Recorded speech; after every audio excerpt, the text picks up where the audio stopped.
Well, the pièce de résistance of this year's International Association of Culinary Professionals convention is this fantasy dinner at restaurant Aquavit. Chef Marcus Samuelsson is being joined by two of the greatest chefs in the world, Charlie Trotter and Tetsuya Wakuda.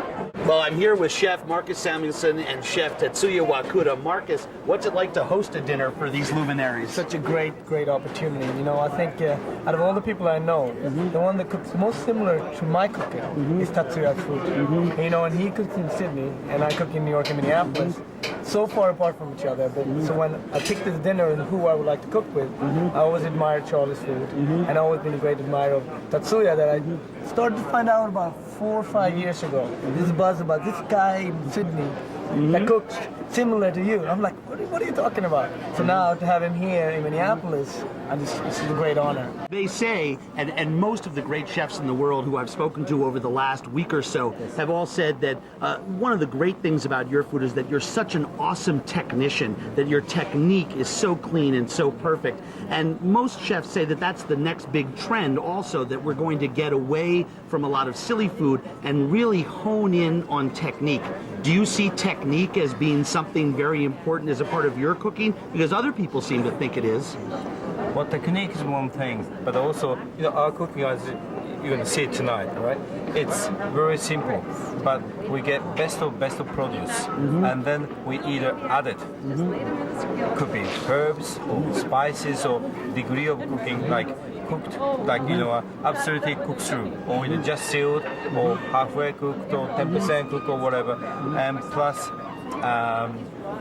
use certain technique, could be Japanese, could be Chinese, could be French, and to actually enhance the flavor of the produce. That's all cooking we do. So very simple, but we look for the best of best produce. And what are the biggest cooking trends that are going on in Sydney right now? Trend. Following Tetsuya. Asian, actually, is big Asian influence in the cooking for I see everybody, but trend. But actually coming back some of the traditional sort of cooking as well, same time. Sure. So Sydney is actually a very interesting city to see. Also, you know, like US, I come here as I excited about it is something we can't get some of the produce. Here, everything here, just about everything I can dream of, you know, for the chefs, cooks. So that's something that really excites me a lot. And on the way, just come here. Before that, I was with Charlie. So. That's what do you like? Perfect. What do you like? And you just pick and choose whatever you want. So this is just a great. And you get to cook a great dinner with Marcus, who's a phenomenal chef. Phenomenal chef. Last year was the first time I went to opportunity to dine at his restaurant. So this guy's really good, yeah. Especially cleverly used. He knows how to use some of the Japanese ingredients, which is it's not easy to do it. No. Often people overuse. Even I see in Australia, it's someone said, "Oh, start using wasabi." Fine, but the thing is, so much of it. It's just I can't taste anything else. Just taste wasabi. But he's a nice, very delicate, balanced cooking he does. I really appreciate his cooking. Well, thank you. We appreciate the two of you spending time with us. We look forward to a fabulous meal.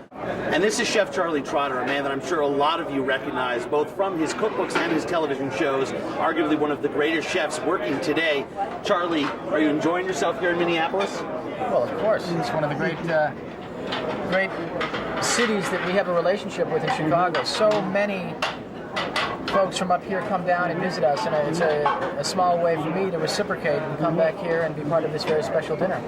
It is a very special dinner. It's being billed as a fantasy dinner, and I certainly think for myself as a culinarian that enjoying your food along with Tetsuya's and Marcus's is going to be something I'm going to remember for a long time. What's it like to work with them as a team?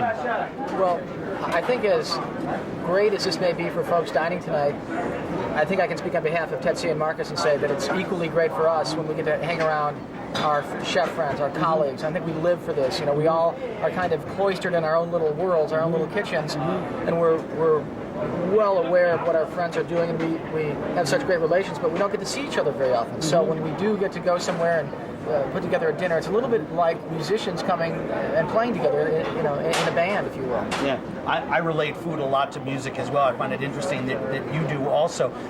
Let me ask you a question. You're known so much for your creativity, but as a professional, I always argue that it's really your technique that's so amazing. Where do you see your food falling, on one side or the other? Do you think it's an even mix of both?